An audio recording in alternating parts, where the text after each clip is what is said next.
Hello and welcome back to my video. Thank you so much for being here today. I have a video for you that is a little bit different, but it is something that we had talked about recently on stream that I thought warranted a little bit better of a video, a little bit more eloquent of a response.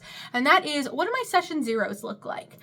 Session zero is incredibly important in almost all games, like even like card games and board games and stuff, setting expectations to make sure that people are not ultimately disappointed by what is going on. That is something that is incredibly important in every single aspect of every single game, to just make sure that no one ends up sad and no one ends up upset and all of that kind of stuff. And so I have, over the years of many years of starting many games, have found a kind of eloquent way to jot out the agenda of session zero. And I thought that it might be beneficial to somebody, anybody out there, even if it's just one person, to share this with you, so that you have the ability to walk forward, knowing that you have somebody backing you in the way that you agenda your session zero. So what I do in session zero is a lot of expectation setting, but also a lot of communication between me and the players, because I understand that my job as a dungeon master is to facilitate fun at the game, is to facilitate fun at the table, right?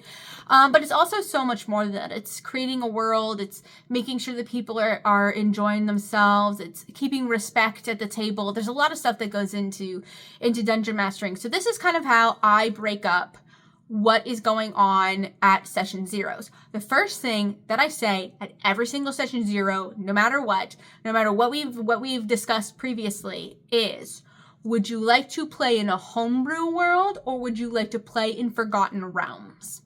And I think that is incredibly important, because that sets the tone that the players are in control. I'm not sitting here as a dungeon master saying you will play in my homebrew world. I'm not saying that I only play in my homebrew world. I'm giving the players the opportunity to express themselves out of the gate. First thing, arguably the most substantial piece of what I am going to be doing at my table, I allow the players to decide. Now, I have never had someone pick Forgotten Realms. I have always had them pick the homebrew world. I've had some people say, well, Forgotten Realms might be fun, but have you ever done Forgotten Realms? And then I look at them and say, no, I would have to look up stuff about Forgotten Realms, but I would be willing to do it if people wanted me to, which then shows humility on my side. But ultimately, what I start out the entire thing with is them picking substantial things and letting them know that I am here to communicate with them. I am not here to tell them what is going to happen at the table. This is a team game. This is a collaborative game. We're going to be collaborative.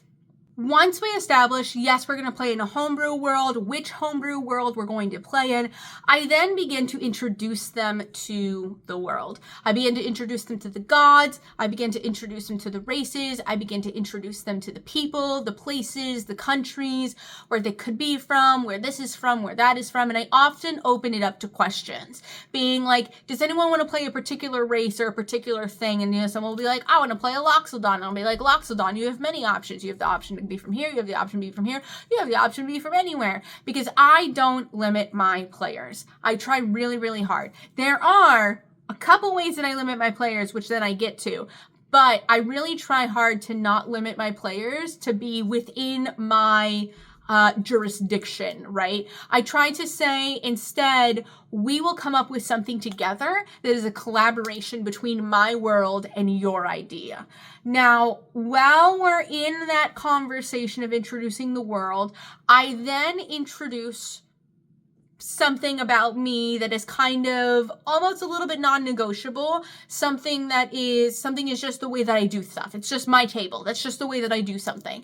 And that is fighting versus role-playing. I am about 40% fighting, 60% role-playing.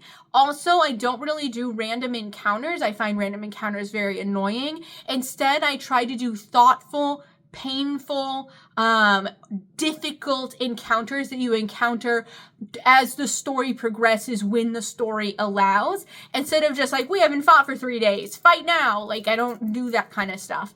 And that is not for everyone. And I completely understand that. I completely understand that not everyone who comes to every table is going to want to have 60% role playing. Some people are just going to want to go through a mine or go through a place that has a bunch of like gnolls are and just kill gnolls, and that's all they want to do. And that's okay. You're allowed to do that. Unfortunately, my table isn't the table that you're going to be able to do that at, and I'd rather tell you that at session 0 than you find out 7 sessions in. So at this point in the conversation, there's a little bit of homebrew that happens, in the sense that I tell everybody about my homebrew races and my homebrew subclasses, which are in Aelx's Bombastic Oddity, which makes it a lot easier nowadays. And then the other thing that I do is I open it up to their homebrew. Once again, this is a collaborative storytelling game. That's how I play D&D. I play D&D as a collaborative storytelling. And that means that you get to bring stuff to the table too.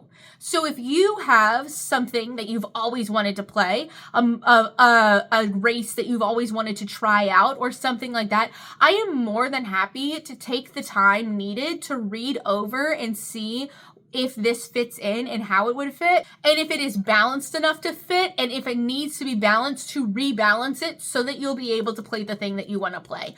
You want a sentient weapon? I'm down for you to have a sentient weapon. You want to play a blob man? I'm down for you to play a blob man. You wanna do some crazy, twisty, flippy stuff as a subclass of a monk that doesn't exist? I'm totally happy for you to do that. Really, I want you to have fun in my game, and I want to facilitate a good time. And this is collaborative, which means what you bring to the table is just as important what I bring to the table. So if I'm going to bring homebrew to the table, if I'm going to say, hey, look at my homebrew stuff, check it out, see if you want to play it, I have to be willing for you to bring your homebrew to the table and say, hey, check it out, can I play this? Now, in the past, when people have brought me their homebrew stuff that they have done, it has typically been very, very, very unbalanced. Either in the way that it doesn't do enough at low levels. So you're going to be really, really suffering at low levels, but then at high levels, it does way, way, way too much. Or it is just entirely overly powered, and I can't do anything with it. However, I have in the past offered people, hey, I can modify this to be in my world, to be like balanced. Are you okay with that? And then they're like, nah, dude, I want to be unbalanced. So it is what it is whenever people bring their homebrew to me, but I do welcome it. I do enjoy it. And I do try to give it a fair shot, just like I would hope people give my homebrew a fair shot. After I introduce my subclasses and my races to everyone, I do have some unfortunate news that I have to deliver, which I have become pretty good at delivering. If you are going to play in the realm of the Wayward Arrow setting, I'm very sorry to tell you that a couple of races have been banned, and the ones that have been banned are the traditional Genasi. Now, I have my own Eoto from the accompanying planes that you can play, but the traditional Genasi have been banned because they are an extinct race.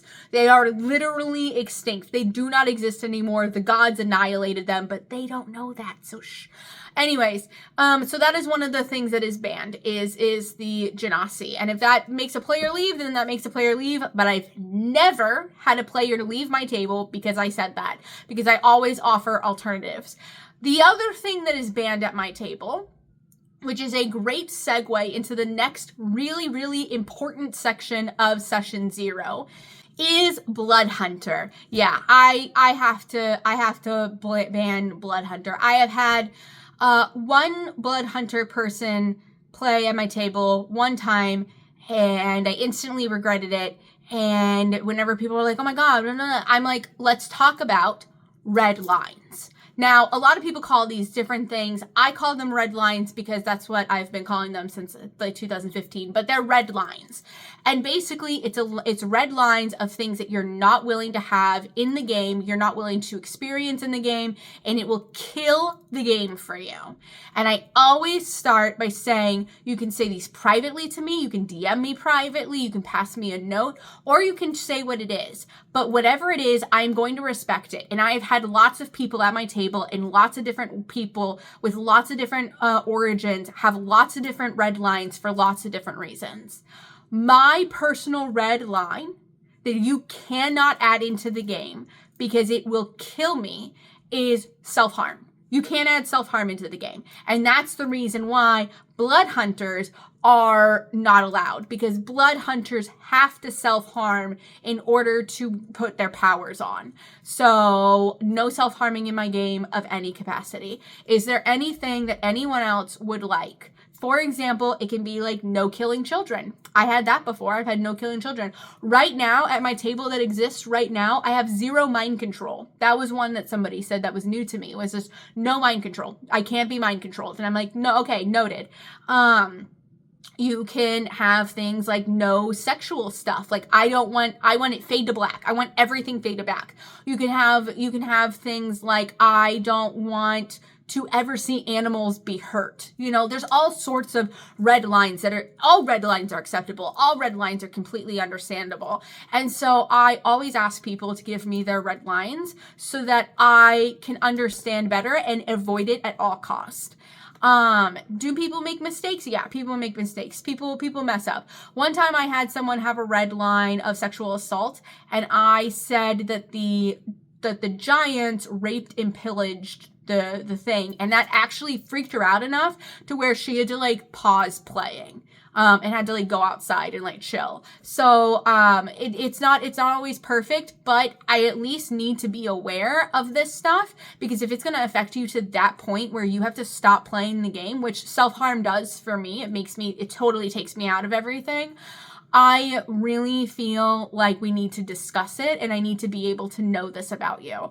If you're not comfortable yet, that's okay. If you find out in the middle of the game, hey, I'm really not cool with this. This is actually really upsetting me. Shoot me a DM. My DMs are always on. I always have my ringer on whenever I'm DMing, so that if somebody shoots me a DM, I see it.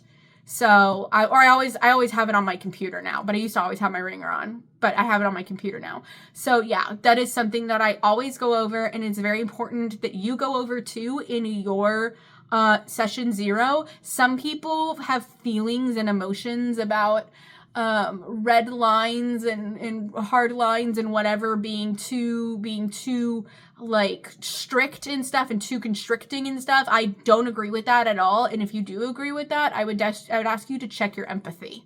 After all of this is said and done, to lighten the mood, because this is a very heavy topic, red lines are always a very heavy topic, to lighten the mood, I speak to each person individually about their character and their backstory.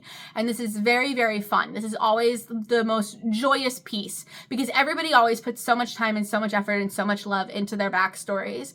And I want to honor that, and I want to respect that. But there's a catch. There's a little caveat to this. I also want to respect the agency that they have over their backstories. So I sit down with each person individually, and I say to them, okay, what's your backstory? They tell me what their backstory is. I take notes on their backstory. I do take notes on everyone's backstory. It is very important to me that you incorporate their backstory into the game in some capacity. This is a collaborative storytelling game. They made this stuff to make in your world. You should collaborate with them in your world.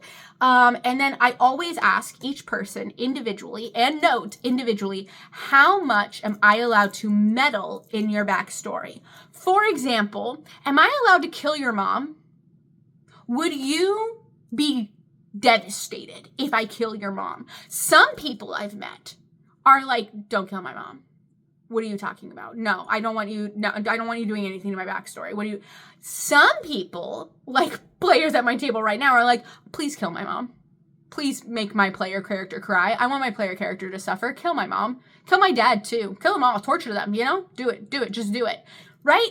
So you never know what you're going to get whenever you ask people how much you're allowed to meddle with the backstory. And that's the reason why I like to talk about killing something that they care about, their mom, their dad, their uncle, the person who raised them, you know, their teacher, their mentor, you know, kill that person as the example, because that's the extreme of meddling with their backstory, right?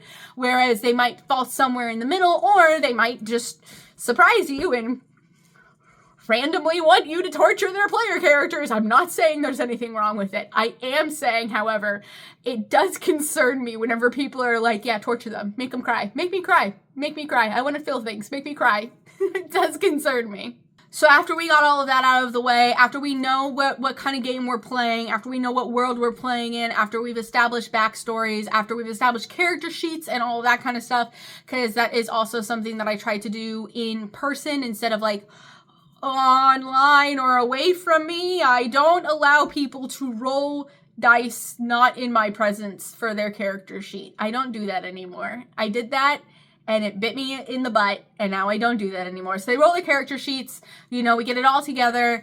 The last thing that I do at a table, which kind of sets off the vibe of the table, but also the role-playing of everyone coming together as collaboration. I start the collaboration in session 0 by asking people to interlock their characters. And what I mean by that is you know them somehow. Somehow, you know, through word of mouth or through going to the bar or seeing them at a club or, you know, going to a library and talking to them, or maybe they're your best friend, you know?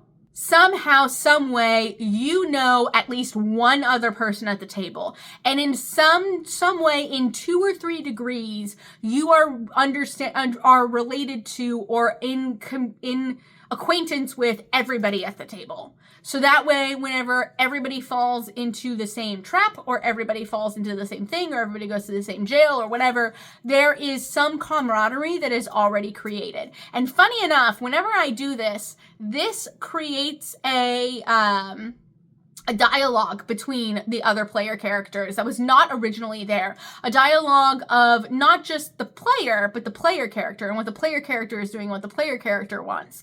And it creates this whole beautiful menagerie of, oh, well, maybe we do this. Oh, maybe we do that. Maybe we do that. And it blooms the creativity.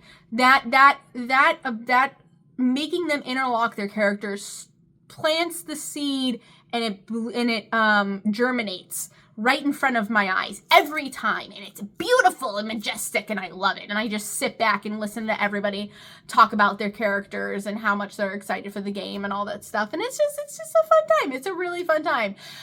Sometimes I will leave my players with a last question as homework. Something like, what did you do to warrant you getting community service? Or how did you piss off Lady Red? Or what was your, what did the guards falsely accuse you of? You know, stuff like that. Stuff that will lead into the game. But yeah, that is essentially what I do on session 0. I think I've really nailed it down to the very important pieces where the collaboration begins and the intertwining of everybody's brains starts. And again, I think that is the most important piece of D&D is the collaboration part and that everybody is having fun.